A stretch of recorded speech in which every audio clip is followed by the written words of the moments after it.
let me take a look at the code really quickly here. You say off the pod research, and then we're going to do it right away. Yeah, we're going to look right now.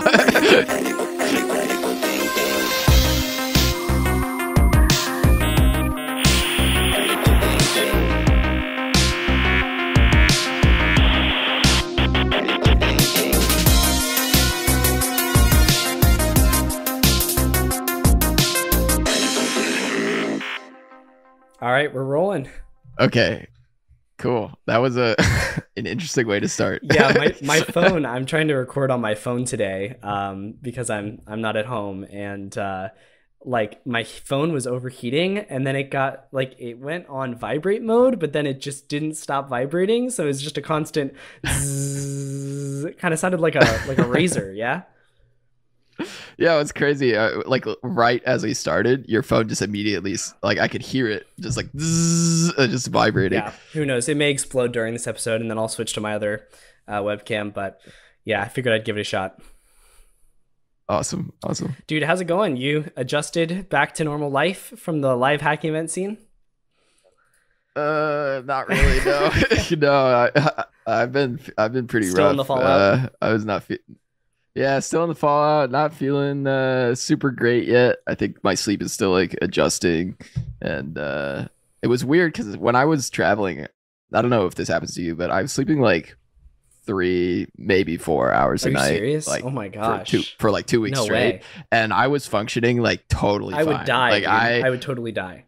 even like looking back, I was like, in the moment, I was like, I have no idea how I slept 4 hours last night because I don't feel like it, and I was just like going through a whole day, like not sleeping until like 3 a.m. and then I'd wake up at like 7:30 and like be fine. And then I got home and I've been sleeping more than I usually do, like 7.5 hours, and I feel like terrible. Dude, I'm like trying to like figure out what I it have is. no idea how you do that, because I mean, I did that maybe one night. Maybe I got like a 6 and I was still doing fine the next day, and I was like, all right, circadian rhythms hacked. But no, if I get less than 6, I'm done for, my dude, for sure. Yeah, I mean that's normally how I am. Like anything less than 6 and I'm doomed. Even like, I mean anything more than 6 doesn't really seem to help me either. I generally like have pretty bad sleep, so even if I sleep like 8.5 hours in a night or something, which never happens for me, but I probably just still feel the same. Wow. So it kind of just takes like a couple hours for me to like fully wake up, and then I'm like good to go. Yeah, but I definitely need. It's like a slow roll. I definitely need more than 6 though. Like 6 is like I'm skating by, and then like 7 or 8 is like, all right, I'm feeling rested. Let's go get it. So I don't know. Yeah, I was hoping that magically when I got home, I would like then be a night person and I would be able to stay up till 3 a.m. and sleep 4 hours a night and get a bunch more work done. But no, I am immediately back to like, it's 9 o'clock. It's time for bed. You've done a sleep study wake up at too, 5. right? Yeah, and that really didn't like give me the answers I was hoping for. Like I think for everybody it's a little bit different, but when I got my sleep study done, they basically were like, yeah, you snore a little bit and you might want to look into that. I was like, that's it. They're like, yeah, serious? that's it. Sucks, good dude. luck. I was like, what the heck? Like, what am I supposed to do with this? So yeah, I think for everybody it's a little bit different, but sleep study, if you can get your insurance to cover it, definitely I'd recommend getting one done just to like have the analytical data and like the input from a sleep scientist about what's going on. Yeah, for sure. My dad had one done, and he had got a CPAP machine or whatever, and it like totally changed his life. So yeah, cool. Anyways, security stuff. Off the sleep and into the security, right? So the first link I had in the news section for today was once again another banger from the Assetnote team, and I'll give credit where credit's due this time. This is not Shubs, even though it has Assetnote written on it. This is actually Dylan Pinder, which is who is a security researcher at Assetnote.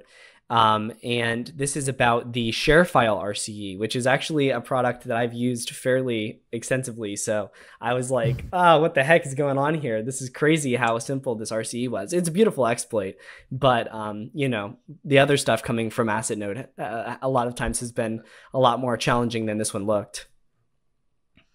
Yeah. I mean, they're always, anytime you see a blog post from Assetnote, it's always very high quality and it goes into a ton of detail about like their thought methodology and the path that they took to get there and they do a really good job of explaining sort of like the attacker mindset as they're coming towards something that, like, from the title you can tell is very severe. Yeah. You know, it's an RCE, so I think that provides sort of a unique insight. And oftentimes it's not like the super straightforward type of like, oh, I put like ID, like semicolon ID in a query parameter and it popped. You know, like it's usually a little bit more in depth, and it goes into like how they discovered it and the files that they were looking for and the patterns and stuff. And I think like that's really useful, because a lot of times you see sort of like the black box approach where it's like, I was just fuzzing this endpoint, I saw an interesting parameter, I tried a command injection and it worked, and that's it. And you don't really get the understanding for like what that looks like on the back end, or like the engineering side, or like if you were doing source code review, how that might look. And so I think it's really awesome to see the blog posts that they put out, because they go into that level of detail. Yeah, for sure. As always, I love the methodology in the write-up. They talk about, they dump all the files. They talk about this I guess function that's getting called to parse the cookie, set current principal from session cookie, which, you know, if you were just kind of looking through the code, you might assume that is going to be something that does, you know, an authentication check. And in fact, the title of that section, they titled authenticated, but not really, because that once you double click into that you know, that call, it just skips over it if it doesn't find the cookie that it was looking for. And so it's like, okay, well, sort of that was going to be an authentication check. And there's some other pieces down the line where, you know, you would assume authentication was necessary, but they kind of, you know, weave around out of those and eventually end up finding a path traversal, not in, let me see if I can find the name of the parameter. It's not in the parameter that you would think. Here it is right here. Yeah, so it's not in the parameter that allows you to specify the path. It's in the upload ID parameter. And that gets concatenated with the path a little bit later. And even though the path is actually sanitized, the upload ID is not, which results in the path traversal, which allowed them to get arbitrary file right. So that was I think that was a really good method. And then this one also sort of has a little bit of a twist to it, which is you need to have a valid parent ID within the application. And so that parent ID, you might assume would be something, you might have to have like a valid folder or a valid, you know, ID of a folder or something. But really they found that all you have to do is have a string that does not fail when it gets AES decrypted. And so it doesn't matter what that string is, it's not used anywhere. But if it gets, you know, if it passes the AES decryption, then you're able to do the attack. So they outline really well how AES works, how the PKCS7 padding works, and how they were able to use that to really reliably guess a value for this parent ID. I think it was only 128 or 256 tries that it took to brute force, and then they find a valid value that will pop and result in them getting a shell. So once again, you know, big round of applause to the Assetnote team. Awesome work. They killed it. Yeah. I think it's really interesting, because this is something that we talk about in AppSec a lot, where it's like validation versus verification. And a textbook example is JWT tokens, where they're just checking, is this a valid JWT token, not is the contents inside of the JWT token valid. And so those are two very different things. Like if you're just checking that this is a valid JWT token, it can decode properly, and that's it. And you're not actually checking who signed it, or is the key correct, and is the person who they're saying they are in the JWT token actually who they are. Like if you're not doing those checks, then that's where these little like weird edge cases, because you might read through this, and I'm sure it's like whoever wrote this like didn't think that this was going to be an issue. They probably were like, yeah, just, you know, check if this is valid and go forward. And that's not enough. You need to like also just verify, like do that extra step. And that pitfall, I think, hits in a lot of different areas. And, you know, this is just another example of, you know, in a big product as well, like just that classic kind of case where they checked it, but they didn't fully verify it. Yeah, I don't know about on the JWT front. I kind of feel like that's the whole sell of the JWT, though, is that, like, you know, it should be sort of self-authenticating because it's signed by the by the person that has the private key, right? So, and obviously that doesn't always work out to be the case, but, these different technologies do have their different pitfalls. And that is, in the JWT scenario, as you mentioned, that if somebody does, find a way to forge a token or get their hands on the private key or whatever, then you're just totally screwed. So, yeah. So much of that comes down to like which library you're using too. Like if you're just using a library that separates out like validation and verification, then that might just like put you in a big pitfall where you're using the built-in library or something, but it has an extra function that you needed to call and you didn't know it or something like that. And that oftentimes is just either a documentation problem or something even stupider than that. And, it happens to everybody. So I think it's just, it's cool to see it in the wild. And I think it's just something that you should always keep an eye out for and just like, check and see, are they actually verifying my JWT contents? Can I just give it any signed JWT and will it work? Yeah. So I guess bringing it back to the blog post, I did have one more thing that I'll just try to explain from, without you having to go and read the blog post, which is like, I've done a couple deep dives on AES and the padding portion of it for padding Oracle attacks. So for those of you that have done that in the past and want a little bit of a refresher, the way that the PKCS7 padding works is that you've got your 16 byte blocks. And then when your data does not sum up to 16 bytes, the rest of that 16 bytes is filled by the value that is the number of remaining bytes. So if you've got 15, bytes in that block, and you need to get one more, that last byte is going to contain a byte that points to 1. And if it's 14, then it's going to have 2. 0, 0, 2, 0, 2, right? And so that's something that I had back there, in the memory database, but just doesn't come, sometimes when I need it to. So there's your little refresher on AES padding protocol for any of you that are interested in that low level of cryptography. You probably see this a lot in CTFs too. Like if you decrypt an AES block and it's not exactly the block length, then it'll always have like trailing bytes that usually are not printable because it's from like 0x01 to 0x0f. And so oftentimes you'll be like, oh, what is that? Oh, right, I need to unpad it. And there's like some copy paste function that I always use off Stack Overflow to do that in Python. Python, man, this is just another great example because the exploit here is written in Python. Is like, you really, if you're going to try to get to this level of, pro hacking, you need to be pretty handy with Python or, some sort of scripting language so that you can just write out these POCs pretty quickly. Yeah, 100%. Alrighty, so let's see what else we got on the list for today. Bavuk Jain, pretty well-known hacker. He tweeted out on Twitter, when was this? A couple days ago, originally, that they had like a full read SSRF in a headless Chrome instance. They were trying to escalate it somehow. They were trying a bunch of different things. They could access GCP metadata, but the creds were super restricted, so they couldn't really escalate that. They tried a bunch of different internal and external subdomains. Again, couldn't really find anything useful, couldn't really escalate it.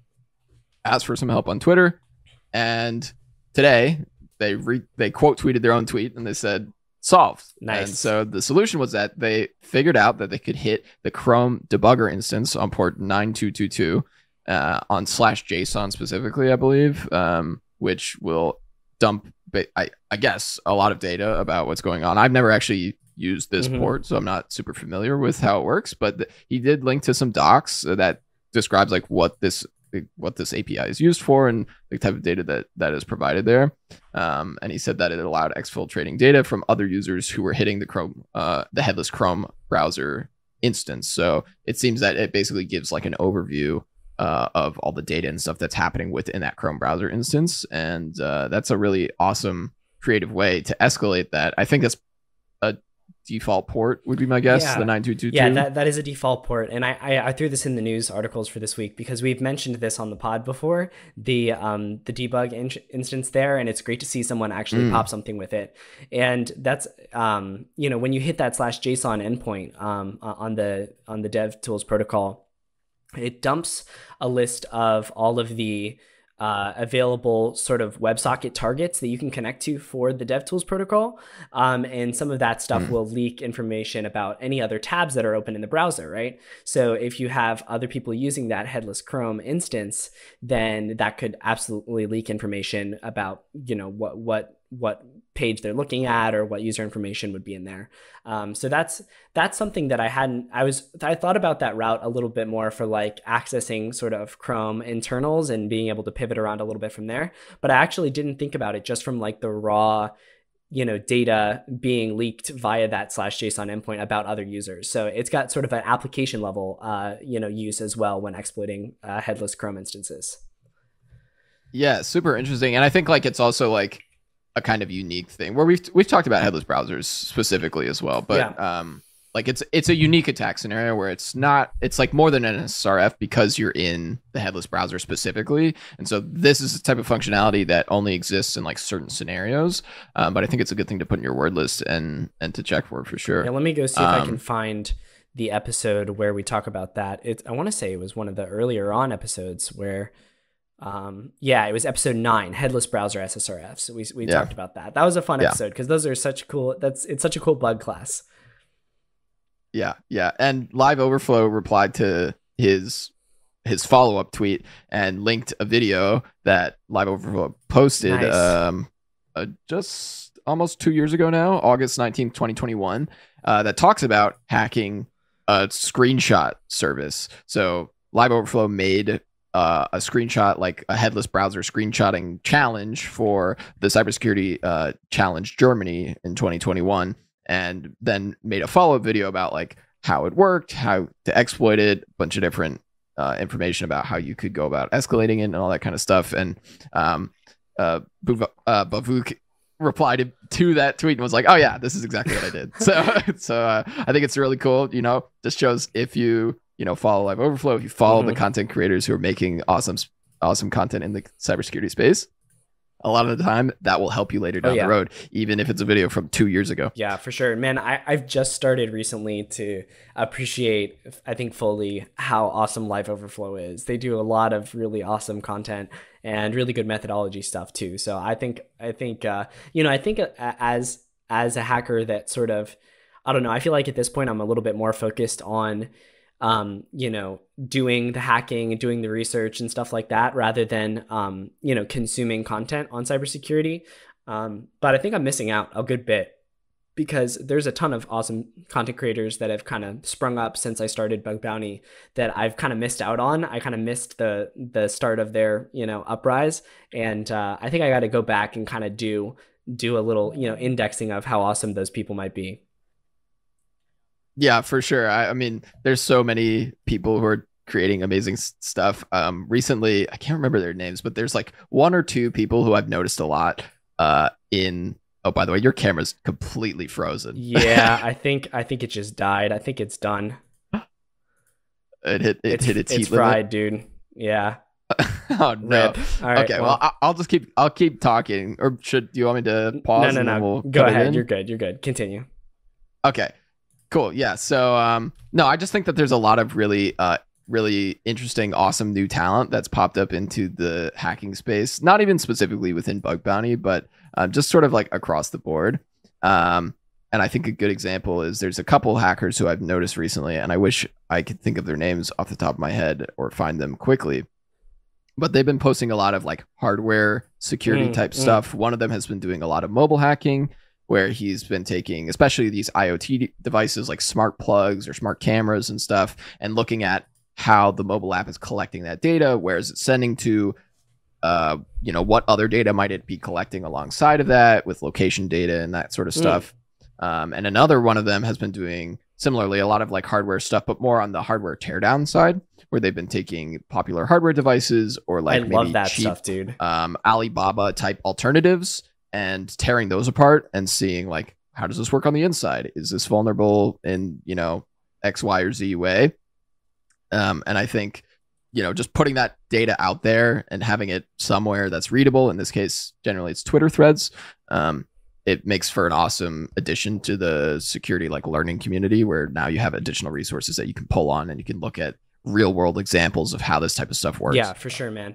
Yeah, I love the, we kind of talked about this before, but like teardowns and stuff like that, man, those things are so helpful whenever you're trying to figure out how a device is working. I know I really heavily relied on some of those for some of the live hacking events we've done. And you just go online and you find someone who has broken it out and like linked all the, FCC like pages and stuff like that. And I'm just like, oh gosh, I love you.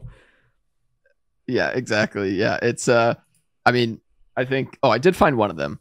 Hacks Rob. He's the one who's been doing a lot of the like software side with mobile apps and figuring out how the app is collecting data and where it's sending to and all that kind of stuff. HaxRob on Twitter. Hacks Rob. And then I wish I could find the other guy. I know it starts with an A.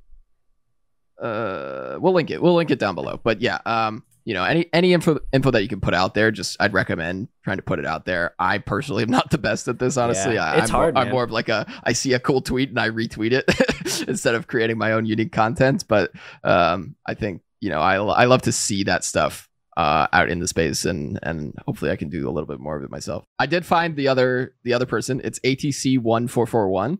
I believe they also have a YouTube channel, which I think is how I originally found them. I was just like on YouTube, and out of nowhere, this like hardware like teardown hacking video like popped up on my feed, and I was like, wow, that's like not something I see every day. And I saw his video and it was like really cool, and then he showed up on my Twitter feed as well. So yeah, ATC1441, he's more of like a hardware focused hacker, I would say.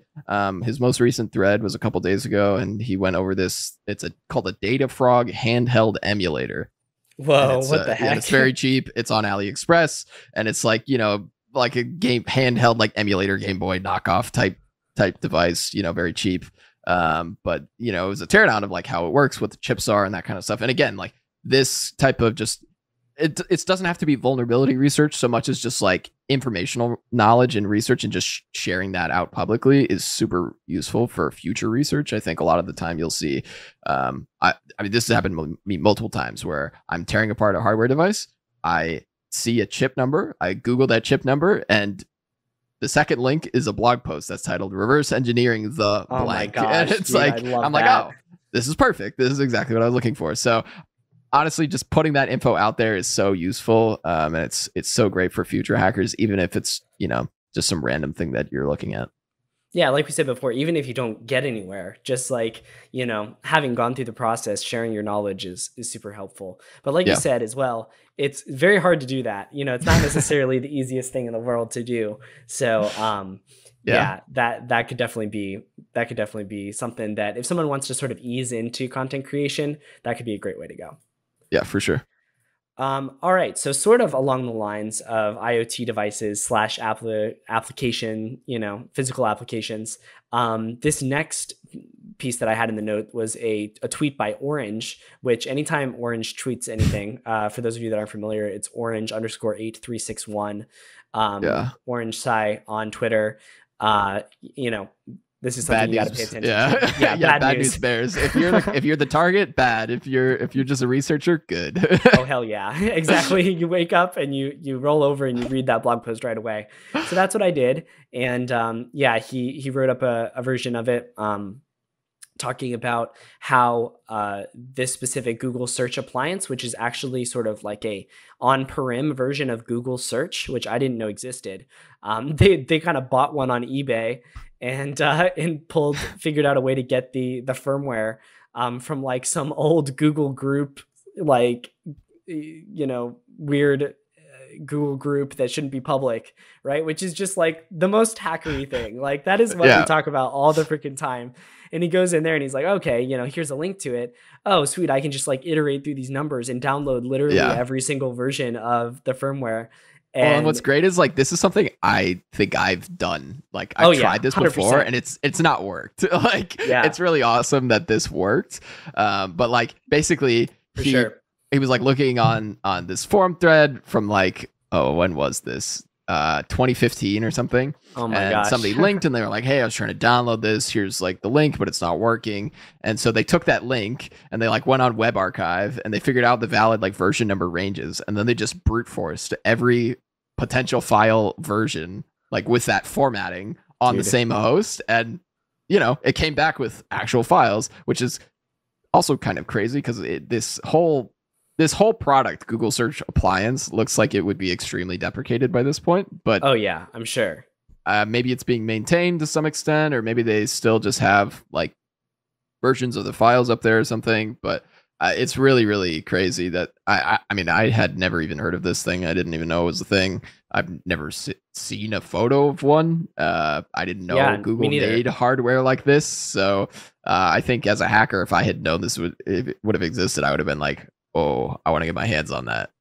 Yeah, if you scroll down to the very end, he has a timeline.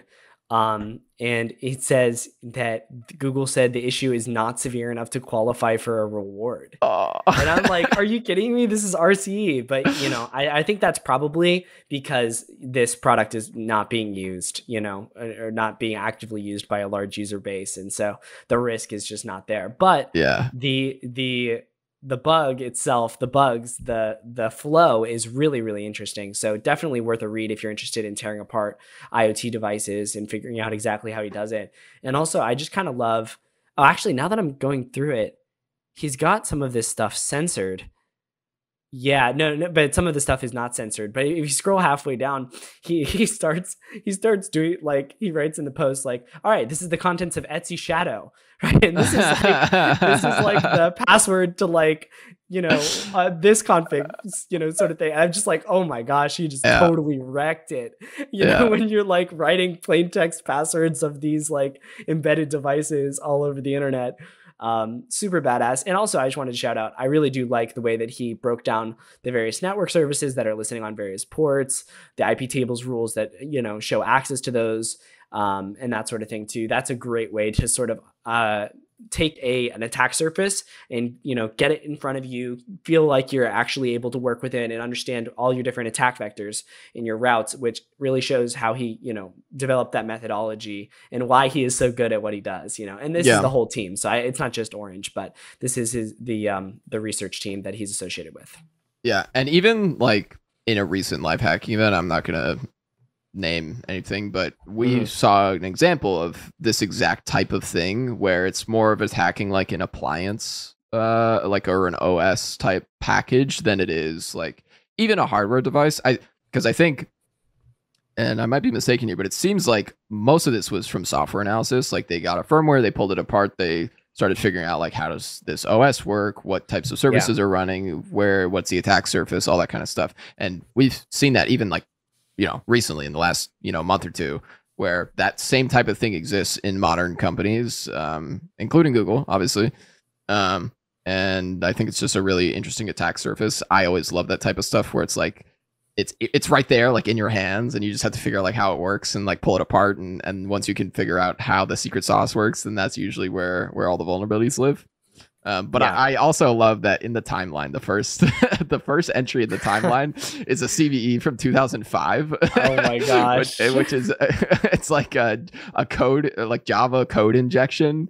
Yeah, Java code injection, and it's a CVE from 2005 that links to a secless, disclosure back in the Wild West days when it just used to be like a mailing list. He's got like an @metasploit.com email. HD Moore, this guy. This is legit. So cool. Yeah. So it's just a really cool blog post.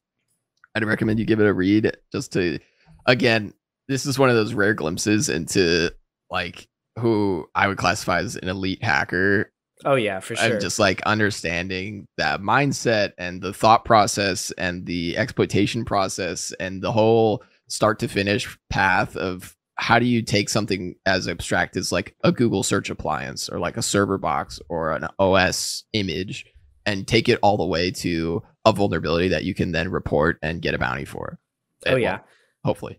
Well, yeah, I'm not. Yeah, in this scenario, he may be hoping to get a bounty, but it doesn't look like Google came through on that one. But just for those of you that don't get to go and read the blog post, the summary of what ended up happening here was after like dumping all of the source code and getting access to the firmware for this, the vulnerabilities which are being exploited are actually very simple.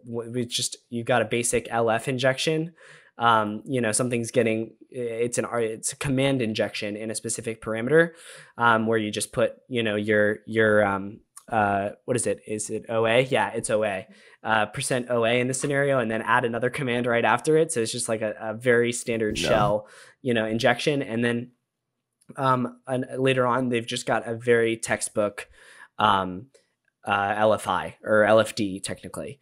And so these are also vulnerabilities that they were able to discover and exploit from a remote perspective rather than, interacting directly with the physical device.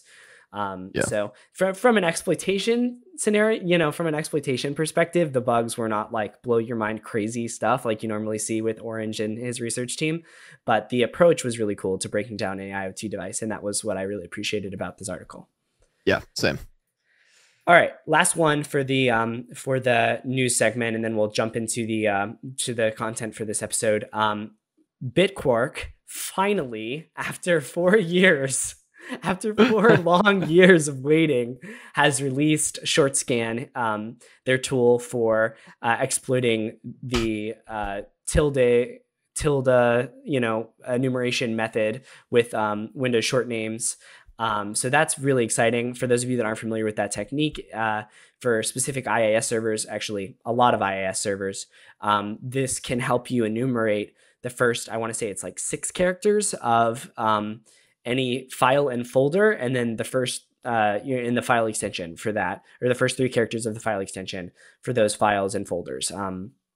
And so it's really helpful for when you're doing recon on IIS environments. And this tool utilizes some new techniques to try to get you the full path, the full file name, not just the short file name, which isn't present in a bunch of other tools that we use for this. So I'm definitely excited to give this one a poke next time I'm going after IIS targets.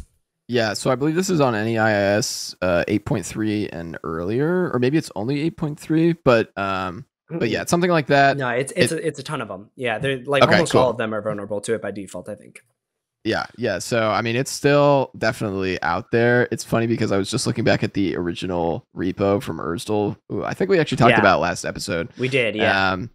And he has like the OG tool for this is what I would say. Like, I think I've been using this same tool since probably since the beginning of when I started using this. I believe Shubs was actually the one who told me about this vulnerability even existing.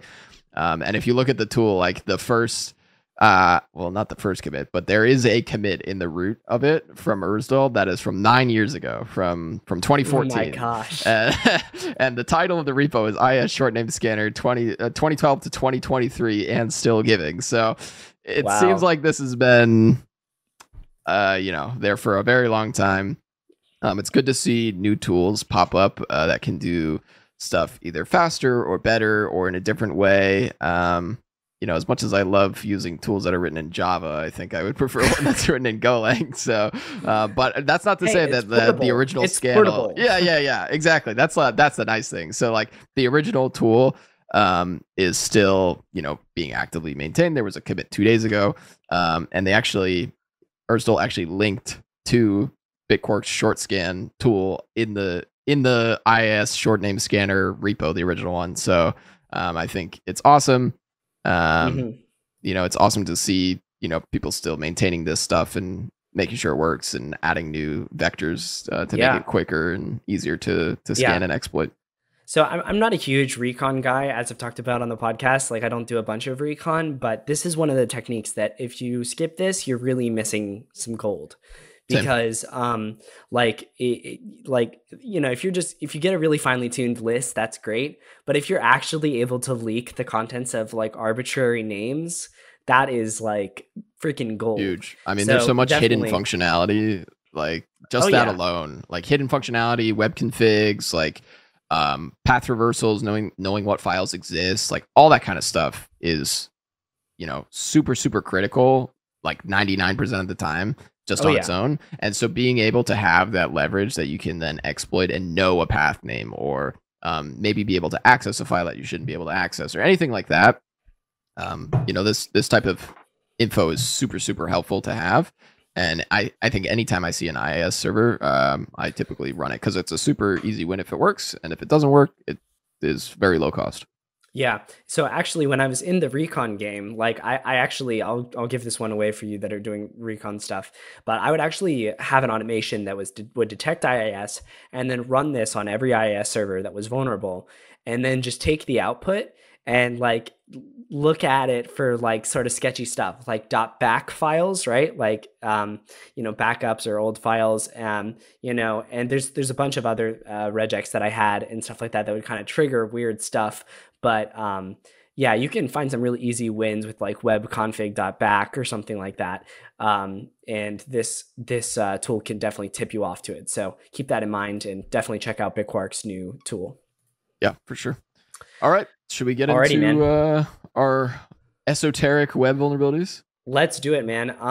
Let me take a sip of water first because I've got a bit of a sore throat, and then we'll get into it. We're going to have to move pretty quickly because we do not have... we've got a lot of stuff to cover and not a ton of time, but yeah. First up, config file injection. So while I drink this water, tell the people about it. Cool. Yeah. So config injection, file injection, pretty much what you would expect. And we talked a little bit about this during the hardware episode, I think. Yeah. But basically this is if you're working with a system. Actually, hold on. Let me just stop you really quickly there. Okay. So I just want to highlight this before we jump right into this. Okay. So these vulns, what we're talking about today, like we said, like he alluded to, these are esoteric web vulns. These are vulns that are at the top of my list and Joel's as well in some part, that of vulns that I feel like you probably don't know about that you should probably know about, because I see these a lot at live hacking events, and I see these in the wild and bug bounty quite a bit, and having these sort of tools in your belt really, really helpful. So make sure you're paying attention, especially to these first couple ones, because they're really, really helpful. Okay. Yeah. Sorry. I wanted to give that totally fine. Joel. Go get it. Okay. Yeah. No, and I'll tee off on that and say that some of them are more common than others. This first one probably not as common, but some of the other ones definitely a lot more common, and definitely a lot more instances of it out there that I think you could exploit.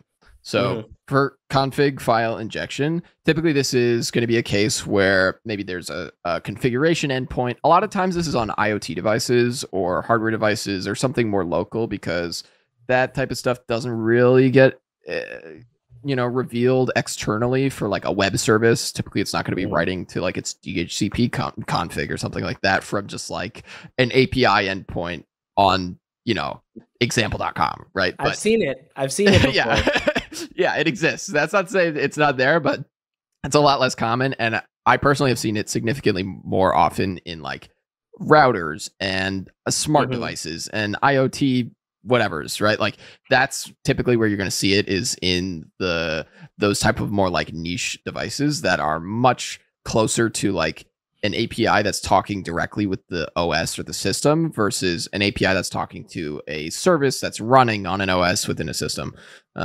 So config file injections is when you can write stuff into the config file.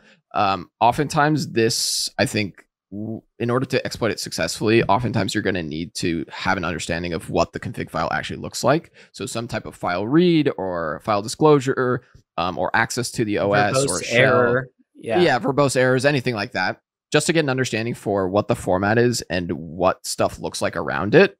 I think a lot of these cases typically rely on like weird types of parsing behavior for you to be able to exploit it. So one example is DNS mask, where DNS mask, if you write multiple instances of certain directives within the config file, it will basically ignore the first instance and only read the second instance. But that's not true for everything. Some of the directives can only appear one time. And so understanding, is your value being written multiple times? Is it being written one time? How long is the line that it's being written into? All those types of things really matter a lot. And so that's why having some sort of information or verbose errors or access to the file system or something like that is really, really helpful when you're trying to exploit these successfully. But they exist, I think, in a lot more cases than you might expect. And typically it's really just understanding what sort of weird functionality is built in and exists that you can then exploit to your advantage. So DNS mask, for example, has this thing called TFTP. I did not even know this was a thing until we exploited it that one time. So TFTP is like a weird service. It's kind of like FTP, and it runs on, what is it, port? I think it's port 69. Yeah, exactly. Yeah, so it's like, super weird. And yeah, you port can basically 69. Love that. yeah, you could basically specify like a file path, and it operates kind of like an FTP server in that you could just like read files. Sometimes you can write files. There are weird permission checks and stuff, but if you can inject into, the system config file, depending on who this is running as, what user this is running as, then you might have full root arbitrary file read through a completely separate port that wasn't even open or exposed initially, but because you've made changes to the config file, it's now listening on port 69, and now you can hit, the file system and you can read Etsy password or whatever. Yeah. Yeah. So like you said, it's very dependent on getting a good grip on where you're at in the system, which is why you see people like Orange and the Assetnote team, whenever they're breaking down a target, they always try their absolute best to get their hands on source code. Because if you can get your hands on source code, you just get such a better understanding of what's happening, and you can craft these crazy vulns that have these amazing outcomes. And this config file injection piece, kind of like you said, it's a little bit rare, but I feel like it's not that rare in that like a lot of systems that are interfacing with other services. So, in the scenario that we were just talking about with DNS mask, maybe you're spinning up a DNS server, right? And you want to have DNS mask active, and so you're dynamically generating that DNS mask configuration file, and that's where the injection happens, because you need to spin up that DNS mask server with user input as the configuration file. And so situations like that, whenever you're interacting with other services, there's a high risk for this. Oftentimes you're injecting it via a template. And the templating doesn't necessarily have the right control characters to prevent you from escaping the block that you're in the code. And we can use comments and stuff like that to clean up after us. So oftentimes it's pretty easy to inject into that configuration file your own malicious input. Right. And that can result in some crazy vulnerabilities, but it's also going to result in some crazy exploitation scenarios where you are reading the documentation more than you ever thought you would be reading the documentation, and getting very, very familiar, getting very intimate with this application, with the configuration that you're injecting into. And that just makes for some crazy, interesting, and fun bugs. Yeah, and it's so much more satisfying when it pops too, because it's like you've gone through a whole journey just to get to that point, and then finally everything works and your payload works and you pop it and it calls back or whatever, and it's awesome. Yeah. It's an awesome feeling. So, somebody asked me the other day what my favorite moment hacking was, and I had to put some thought into it. And I think it was one of the bugs I collaborated on with you when finally we shelled this IoT device. I was just like, oh my gosh, I love this so much. So, yeah, it was amazing. It was like a super culmination of so much time and effort, and the payoff is super worth it. Yeah, for sure. So let me see if there's anything else here that we wanted to talk about. So you mentioned DNS mask. We've also seen this in DHCPD, Nginx, and Apache configurations, injections. So definitely be on the lookout for anything that's sort of interacting with these services, and keep file or config file injection in mind next time you're doing your next assessment. Yeah, exactly. Like if you see a DHCPD server, it doesn't mean that you need a 0-day in DHCP or DHCPD. Like it doesn't mean like, oh, they're running the latest version, so it's not exploitable. Move on to the next thing. There's no CVE or whatever.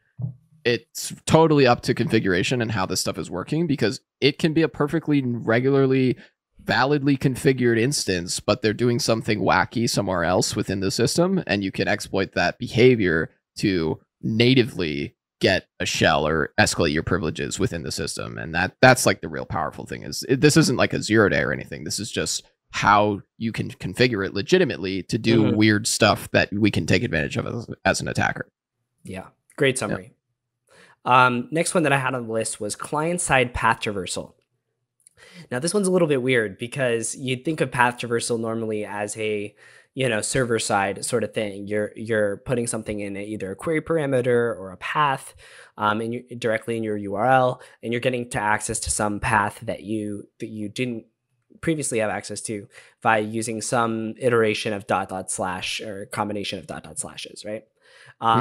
Client-side path traversal occurs when you are able to inject via a query parameter or a hash or something in the user's browser. So, the user's clicked a link or you've redirected the user to a specific spot.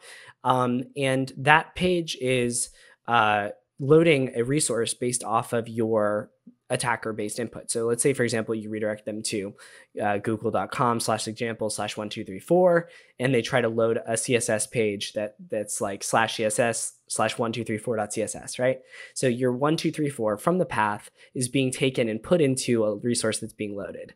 Then, if it's URL decoding it and stuff like that, you can try to use some path traversal sequences to hit a different part of the application, hopefully hit a redirect and get yourself a full CSS injection on that page, which as we all know from listening to other episodes of Critical Thinking, can result in some very critical stuff. Yep. So that's sort of what I had on client-side path traversal. You got any other thoughts on that, Joel? Yeah, I mean, this isn't a client-side path traversal, but I think one of the things that's kind of closely related to this that I really like as a class of bug, and this is kind of, it's not really talked about a ton, but I think it's like path traversal through ID. And oftentimes I see this with, like, there's a post request that includes an ID in it, for example. There's, say it's posting a JSON body, one of the parameters is ID in the body, and it's a UUID or something. Well, oftentimes you can put UUID // some other arbitrary path, some arbitrary internal path or something, and that just gets fully concatenated into an internal request. And it's like in the line of SSRF, kind of SSRF/path traversal, but it's a really, really interesting technique, and I see it exploited all the time, like all over the place. It's something that I now regularly check for whenever I see an ID being sent is, let me just try putting a // and then like the same ID after it and just see if that still works. Because that's often a really good indicator of whether or not it's working. And that's kind of, I don't know, it's not quite esoteric. It's a little more common, but it's like a weird route for exploiting like SSRFs and kind of a server-side path traversal, if you want to call it that. And I think it deserves being mentioned alongside this. Yeah, for sure, man. I've seen those all the time, and excuse me, they're very impactful bugs if you can get them to work, especially if you understand what API is being hit in the back end, or you have some introspection into that through the error or something like that. Those are some crazy, crazy bugs. So, and then just to clarify, the reason why you're saying so let's say we've got ID or UUID equals, 1234 dash whatever, then you put a slash at the end, you put a // right? So that would delete the ID you just put in, right? And then you put the same ID again, so that path should be normalizing to the same thing it was without having any of the path traversals in there, right? Right. And you can imagine this in the backend scenarios, basically like one service is hitting another service. The way it does that is microservices.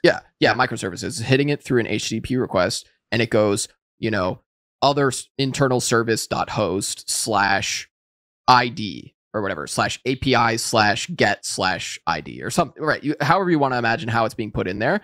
And then if you're giving it a full value and it's not being sanitized and that's just being chucked onto the end of that URL, your path traversal is going to affect that internal microservice call and be able to hit other API endpoints and other things within that other service that you may not have been intended to hit. And I see so much impact improved from these all the time. It's really insane. Some of the biggest, baddest vulnerabilities I've ever seen are caused by this. And it's something that seems so simple and straightforward. So if you're not checking for that, be sure to check for that, because it's not quite an easy win, but it definitely gives you a lot of leverage. Yeah. And I think it's systemic on the targets as well, normally, because the target is using a microservices based architecture. So if you find one, you're likely to find lots of other unique issues as well with their own unique fixes. And so I'll actually also link in the notes for this episode that there's a blog post by Sam Curry and I that did, let's see, when did we, I'm not sure. This is a long time ago that we had done this. I mean, Sam is like the king of this type of He's the one who I like learned it off of, and Same. I see so many crazy impactful bugs that are shown by him using this. I wasn't sure which ones I should even talk about, because I know like some of them are not public. So yeah, well, the Starbucks if you one have a good example, okay, I do have the perfect. link. It's public. There's a blog post, so we'll link it in the description if you haven't seen it. That's great. But Joel, we got off topic there. The one that I'm trying to talk about here is the client-side path traversal, which is different, very notedly different. So don't get very notedly different. Yes. This is something that happens in the user's browser. I mentioned this happens in style sheets, but it also happens in JS files, and it can also happen just in fetch and AJAX requests, right? So requests that are being sent by the page via JavaScript. And those are very impactful as well, because if you can traverse in a context where it's trying to, like, let's say it's sending a post request to, like, load your news feed or whatever, right? If you can control that path and you can hit it, make it hit like /delete account, and that delete account doesn't require any, parameters, then you can force the user to just delete their account. I've found this bug before. And so definitely be on the lookout. There's a lot of different implications. It can result in CSS injection. It can result in XSS. It can result in this sort of CSRF sort of outcome. And then the other thing that I don't know how much of an issue this still is, but there used to be this thing called 401 injection, where you can inject a prompt where it would pop up and it would ask the user to type in their credentials. Right. And then that prompt was actually coming from your website, but it was on the page that, you injected into. That used to be a bug. I didn't get a chance to check it before this episode to see whether it's still active or not. But if that could also be a potential outcome from this sort of client-side path traversal, if you can find an open redirect and redirect to your own site where you serve a 401. Yeah, I do wonder if that's still a thing. I remember that class of vulnerability, but I don't actually know if it's still accessible. That's with like Realm, like authentication stuff, right? Yeah, and I'm pretty confident it's possible in at least one of the major browsers. I just can't remember which one it is, so we'll have to check that out. I've got some good guesses, and it's probably not Chrome. Yeah, it's definitely not Chrome. Cool. All right, next one, cookie bombing. Have you heard of cookie bombing / do you do cookie bombing, Joel? I before I get put on the list here,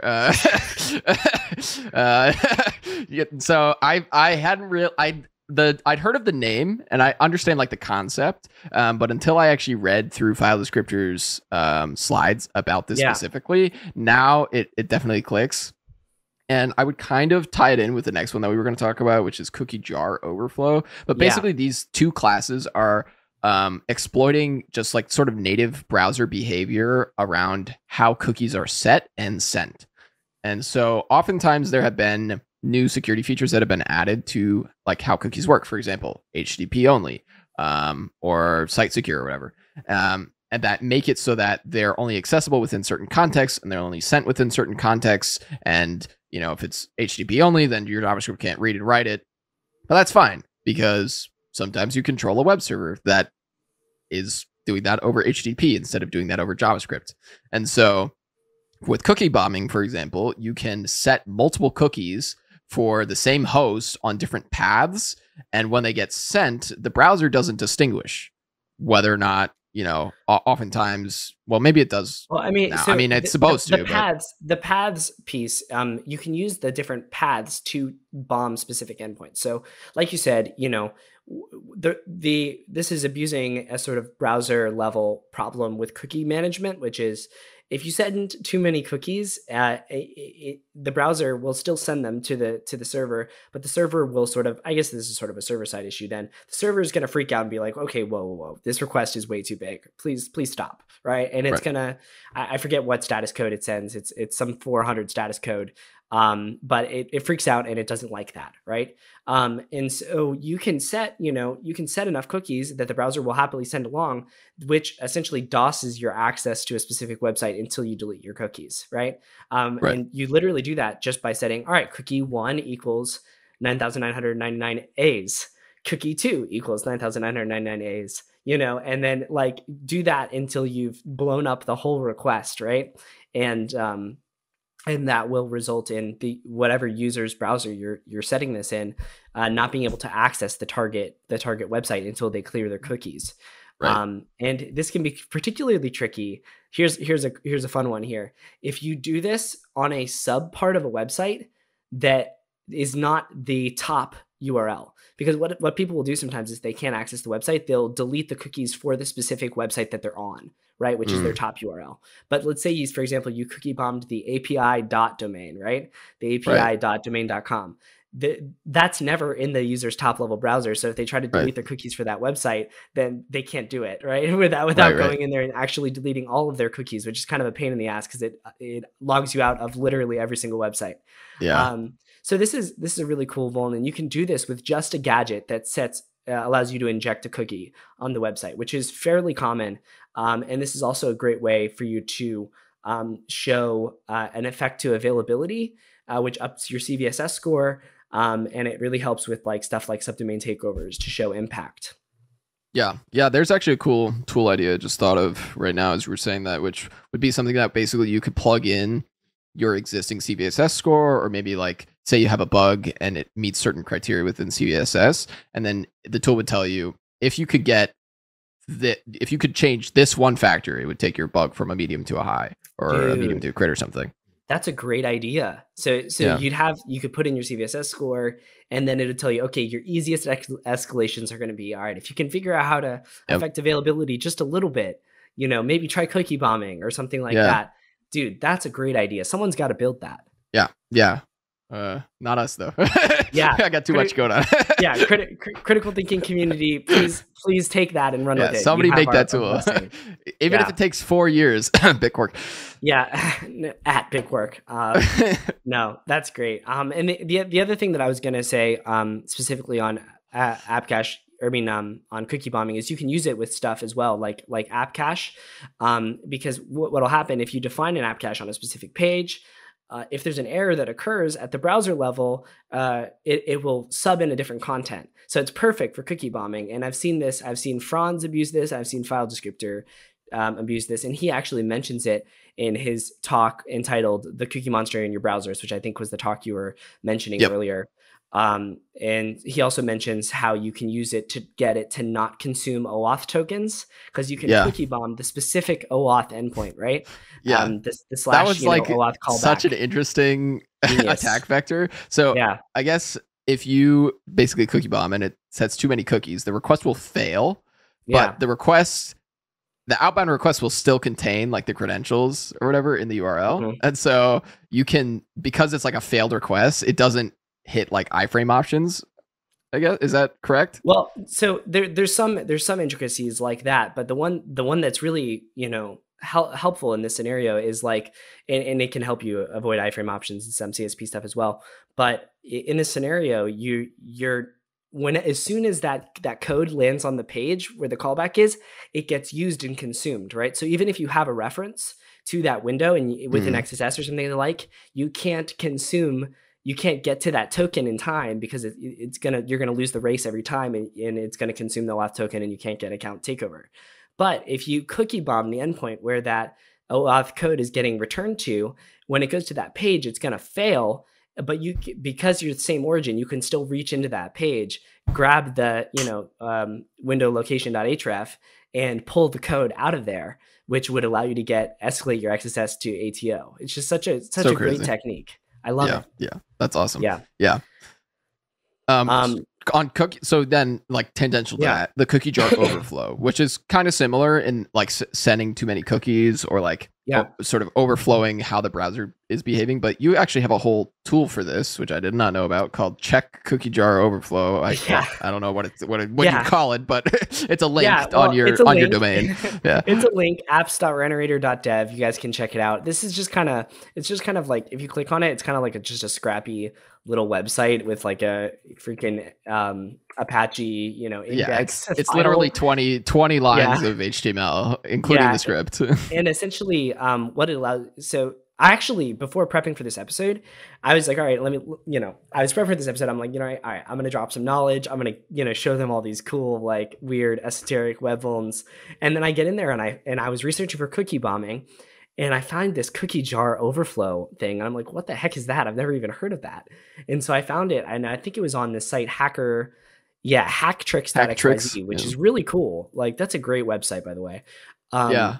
Did we talk about this last episode too? We might have, but hack tricks. Yeah, I think we did. But again, this is like one of those like informational type documentation websites that we talked about, where this type of resource is something that like keep it in your bookmarks, and just like if you're ever stuck on something, check all of the ones that you have bookmarked, because oftentimes there'll be some like weird edge stuff or just some like really interesting techniques that somebody has documented somewhere that you can take advantage of to escalate your vulnerability to the next level. Yeah, there's so many awesome, like, just weird things in this hacktricks.xyz website. So I'll do my best to sort of go in and digest some of that and put it back into the podcast in an auditory format. But when I was prepping for for the cookie bombing, I ran across this cookie jar overflow, which is really cool. And I actually had I known about this at the last live hacking event, I would have been able to save a friend a lot of time, because he had to go down this path to get rid of this cookie that he needed to be gone. And he could have just used this technique. And he would have been able to get it gone in just a second. So the technique, just to be clear, is you essentially just set a bunch of cookies in the browser for a specific domain, and each domain has a limit on how many cookies can be associated with it in the browser. That's the cookie jar and the cookie jar limit. And so if you exceed that limit, cookies start getting deleted oldest first. So you can edge out the other cookies in the user's browser, even if you don't know the name of that cookie. So let's say, for example, you have a cookie, session, auth session, XYZ random string equals whatever their session token is, right? You don't know what that random string is, so you can't overwrite that cookie. And if it's an HTTP only cookie, you can't access it from the JavaScript side, even if you can set cookies, right? So you need that cookie gone so you can do a session fixation. And how are you going to get rid of it? Because you don't know the name of it, right? So this is a cool technique that you can use to do that by setting a bunch of cookies, overflowing the cookie jar, and then being able to use your own values. And one of the things that I thought was really interesting is you can edge out HTTP only cookies, even from a non-HTTP only context, which I think is really cool and seems like a little bit of an issue, right?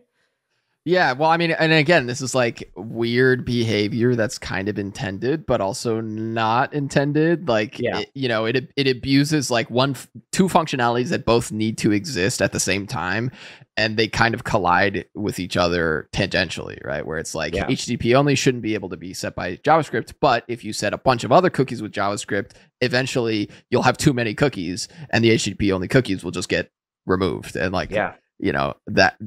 The browser is going to just have infinite memory? No, like you can't, right? So like these two things have to both exist, and there's no real easy compromise there. So it's super, super interesting behavior, and one of those things that, have it documented, keep it in the back of your brain, and then when you need it, you'll have it.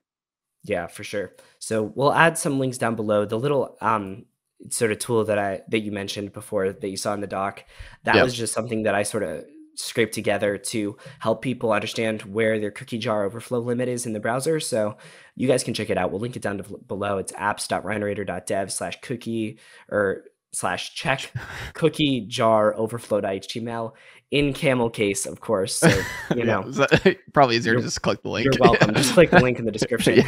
But essentially, if you go to that and you click on it, it will set a bunch of cookies and tell you where your cookie jar limit is in your browser. I ran it in Chrome in prep for this episode, and it puts it at 180 cookies. The range for this is between, I think, 150 to 180, but every time I've run it, I've gotten 180. So, you should be able to do it pretty easily. Yeah, and maybe as some off the pod research, I would be curious if this matters more, like the length of the cookie, if that matters at all, or if it's just purely number of cookies. Do you know? I think it's just pure number of cookies, because I was just setting, let me take a look at the code really quickly here. You say off the pod research, and then we're going to do it right away. Yeah, we're going to look right now. It's just, check, and then the index equals the index. So I'm just saying check 1 equals 1, check 2 equals 2, and that sort of thing. And it's overflowing at 180. So I think it's just a number of cookies thing. Cool. Yeah. Awesome. All right. Next one, dude. This one is cross-site leak. Which is sort of similar to CSurf. It's a little bit less common, and I think it is going to be I think it will be an increasingly common vulnerability over the next couple of years. I've seen a couple people exploit this successfully at live hacking events, and I've seen it result in a critical once. And essentially, the concept of it is, well, it's sort of like a CSRF, right? In that you're forcing the user to have their browser make a request, but instead of having an action performed on behalf of the user, using some sort of side channel, whether it be the number of frames on the resulting page or an error, a 200 or a 404, you can determine whether or not the user is in some sort of state. And so you can determine, something about the user's presence in the application based off of that. And so there's a couple techniques that you can use for this here. One of the ones that I think is really cool is frame counting. So essentially, you can open up a new tab in a window, and one of the few things that you can access cross origin, right, when you're reaching into a different frame, is the frame's length attribute on a window. So you can see how many subframes are in the application. So let's say you submit a search into some sort of cross-site search functionality where you've got a query parameter, equals whatever. And if there are results, then there will be another iframe on the page. Maybe it'll show you like a preview of the results or something like that. If there aren't results, then there won't be an iframe. And you can use that difference along with the frame length trick to determine whether or not that user has access to whatever thing you're searching for in the browser, which can result in a pretty interesting leak of information, I think. Yeah, it's super interesting. I had never heard of this technique at all. There's a whole domain for it, XSleaks.dev. And it basically just goes over like a lot of the different like browser features and tricks and nuances and defense mechanisms for the other side as well. And yeah, this is a really useful resource. I definitely put this in my bookmarks. And I was just really, it's cool to see this type of more like informational research that's documenting like strange behaviors, things that exist, things that you might be able to use to chain with your existing vulnerabilities to make them more impactful. Yeah, it's really interesting. I think a lot of companies care about leakage of data, even if it's an Oracle type thing like this is. Yeah. And it's definitely a useful... I've had some companies say no to that before. I've had like some Oracle related stuff like, is this user an admin, or is this user, a member of a specific organization or something like that?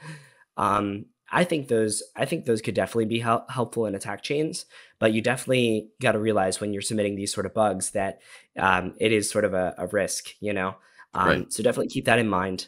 One of the things that I did think of, well, first, let me talk about some of the ways you can exploit this. So we talked about frame counting, right? That's that technique where you can determine the number of subframes on a window object. There's also another one that this is really cool. Joel, I thought you'd appreciate this one because I had never seen this one before. You can actually count the history.length, and it can release information. So what happens is you're on an attacker's page, user clicks a button, you open up a new tab, right? The user is in that new tab, you're distracting the user. In the previous tab, you can iterate through you can go to some URL. And if that URL redirects, it will take you to a third URL, right? And then you can redirect back to, using the window object, you can redirect back to the main page. So now you're on the same origin between the two pages, and you check the history.length, and it will tell you how many, changes in the history have occurred since, you check the history.length. And so that's another way that you can sort of leak really cool sort of side channel stuff. And I'm not sure how this could be used. This could definitely be used in a way to tell if a user is a part of an organization or not. That's definitely something that's possible. But yeah, I'm really interested to hear, what other stuff people comes up with using this technique, because I think there are definitely possibilities for it. Yeah. I think as browsers get more hardened, we're going to have to get a little more creative with these types of techniques that we're talking about, because some of the things that we took for granted as ways to easily escalate bugs, like before HTTP only, just being able to read all the cookies from JavaScript, right? Like that's not a thing anymore. So now you have to figure out more creative ways to get information about the user or infer different states and all that kind of stuff. So it's really awesome to see this type of research.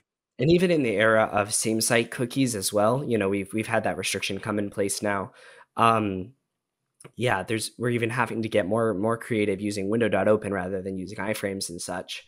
So we're losing some of this flexibility, but the last one that I think is really interesting, sort of a cross-site leak technique that I found out, was if you open up a PDF in Chrome, okay, it will provide you with a post message based interface for that PDF, even cross-origin. So I was thinking this would be a really cool technique, an attack vector, okay? Let's say you've got an application that has a customer. You know, you can click, you know, go to a specific URL and it will load up a PDF for that specific customer, right? And that's a numeric ID. So, you know, once again, you do the window.open trick, and then you start iterating through customer IDs, right? And you can tell whether it's a PDF or not via this post message interaction. So now you're iterating through, and you can tell how many customers a given person has by whether the response is a PDF or not via this cross-site link. And I think that's definitely some impactful stuff, for sure. You know, being able to tell whether or not, you know, their at what pace their customer base is increasing. So that's another cool technique there that I didn't know about, the PDF thing, exposing a post message listener. That's kind of crazy. Yeah. That competitive intelligence stuff is pretty valuable to a lot of companies. Yeah. Cool. All right. Sorry for ranting on that one. No, that's totally fine. I love cross-site leaks. I think that's such a cool type of vulnerability. Yeah. I don't even know where you found this domain. It's really cool. Yeah. All right. So the next one, UNC Path leaks. You want to take that or should I? Oh yeah, I can talk a little bit about it. But so UNC, what is it? Universal Network Convention, naming convention. Basically, it's like the paths that you see on typically on Windows, where it's like // something. And so oftentimes you can inject into these in a ton of different places. It'll be maybe in like a file inclusion, or maybe it'll be a path traversal, or a desktop application. A desktop application or something like that that's running again typically on Windows. But it's a really good way to escalate and sort of pivot and navigate horizontally within a system. That maybe you can escalate that vertically, but oftentimes it's going to be pivoting to other services or systems or network drives or something like that are accessible within the host that you can then take to your advantage to really prove the impact of your bug, and just showing that you can interact with stuff outside of that application or within other parts of the network is already like a really big impact provider. So, very, very along the same lines as like path traversal, path injection, that type of stuff. But yeah, was there specific things you wanted to mention? Yeah, well, the other thing that I wanted to mention is like the use of repeater with this. So let's say, for example, you have a deep link you can provide to a Windows desktop app, and that will open up, you know, some file of your choice, right? You can provide it with a UNC path there, which is a path to link to a specific server and a share on that server, right? So what'll happen by default is Windows will try to authenticate into that share, and it will send your NTLM v2 hash to that server, even though it's not in the local network. Right. It doesn't happen, you know, it could be anywhere. And you can use a tool called Repeater to catch that and pull the hash. That'll leak a couple things to you. One, it'll leak the username of the server, or whoever's using that specific, whoever's making that connection. So if on the desktop app, it would be, you know, the user of the PC. On an actual server, when you've got like an SSRF sort of thing, that would be the server username, and then also the NTLM v2 hash of that user, which it is a password hash that you can crack offline. So that could definitely be helpful for proving impact. And I believe there are some cool things you can do with NTLM v2 hashes as well. That's beyond just password cracking, but I have to research into that. But I know for sure that you can then take that password and crack it offline, which is a pretty helpful way to increase your ability to pivot within that network. Yeah, totally. This is one of those things that's a little bit outside of my realm of like familiar knowledge. This is like it's network more pen testing stuff. Yeah, exactly. It's more like you're doing like a network pen test, and you found some vulnerable Windows image or instance or something like that. More kind of on the like the Metasploit type route. Not that that's like a bad thing, but like more like there's lots of tools and stuff that are built around this type of stuff, and typically the type of hacking that we're doing is like web hacking or like mobile hacking, maybe hardware hacking, but generally not like internal pen test type stuff where the NTLM hashes are going to be leaked. But I think there's a huge body of resources and research out there that covers this type of information and how to exploit NTLM hashes and what to do with them. I know Mimikatz is a pretty popular tool for that type of stuff. So so I think it's very important to have this sort of cross-discipline knowledge, though, because we've seen, especially in the desktop app exploitation arena, which is something we see in bug bounty a decent bit still. I've seen this bug, this little quirk result in much higher bounties for some of the desktop level applications. Because understandably, software providers don't want to be responsible for leaking their users' NTLM v2 hash to whoever. So keep that in mind if you're doing any desktop level hacking, whether it be Electron based stuff or native clients or whatever. Yeah, because again, like this is like a pivot from application vulnerability to OS problem, right? Where like if your application is leaking a hash to the OS user, you've now compromised that whole user within the entire OS. It's no longer about your application. It's about the entire user. And if their system is exposed at all, now you can use those credentials to gain access to their system even further and like totally exploit the user beyond the application and the implications of just that application. So I think it's a huge impact provider if you can figure out a way to exploit it effectively. Yeah, absolutely. Okay. Let's have this next one be the last one here. I entitled this one Impactful Link Hijack. Because we've seen some link hijacking vulnerabilities and stuff like that pop up on the Hacktivity, in the past that are kind of crappy, that are just like, you're took over your Instagram on your homepage. Oh, somebody forgot to, refresh this domain or whatever. And that's kind of like, okay, I feel like that's more of a QA issue or like a web design team issue. It's less of a security issue, but there is a specific subset of these issues that I just deem impactful link hijacking, which is when this sort of thing happens in the CI flow or within source code. Excuse me. Man, this cold is really getting the better of me. Yeah, it's funny because over the last 55 minutes or so, you've progressively gotten more and more like someone who smokes 6 packs of cigarettes a day. Yeah, dude, you can hear it. Yeah, that's the struggle with having a podcast is like, oh man, I got to get on here and talk every single week with my voice. Finally, all those meetings are putting me to good use. Yeah, exactly. So yeah, just the thing that I wanted people to take away with this one thing is like, if you can go to a GitHub repo and like find a script that's being curled or find a old domain that's being reached out to, or like an S3 bucket. S3 buckets are really common, Heroku instances, that sort of thing. And you're able to inject yourself either in the CI pipeline or in the source code, context, then there can be some really impactful vulnerabilities there. I am not doing as much GitHub scanning anymore. I used to be pretty big on the GitHub scanning since they sort of started cracking down on that sort of thing, I've various secrets being leaked and that sort of thing. I've spent less time there, but I know for a fact that people are still finding very impactful vulnerabilities via, finding expired domains or S3 buckets or Heroku instances or whatever inside of source code and CI pipelines. Yep. Yeah. And in addition to that, it doesn't have to be within like a script automatically if you want to provide an impact. So like who I was hacking with a couple weeks ago, he found a really interesting bug that was basically exactly this, where there was a set of instructions that were in a GitHub repo for how to set up a tool. And those instructions included a bunch of setup commands. And in those setup commands, it was pulling down a resource from an S3 bucket. And that S3 bucket didn't exist.